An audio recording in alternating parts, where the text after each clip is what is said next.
انت راجع في ماتش ما تحلمش بيه.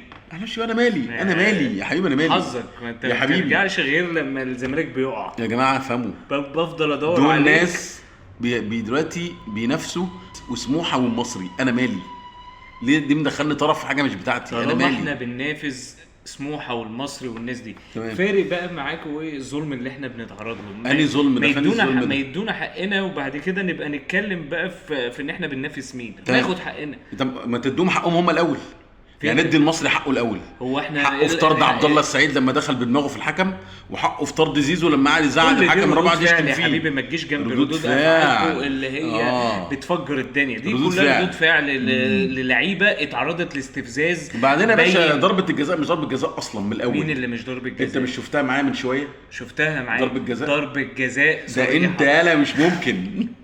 ضربه جزاء صريحه وكرة جون. الكوره جون. وفجر هقول لك انا حاجه، تحكيمي. هقول لك حاجه هريحك. الكوره جون يا جماعه، الكوره عدت الخط تمام، بس ضربه جزاء حرام تمام، والكوره دخلت حسبي الله واتحسبت ونعم- حرام حسبي الله برضه. ونعم حرام في حرام الوكيل. وخلص حسبي على الله. بعض. حسبنا الله ونعم الوكيل فيكم.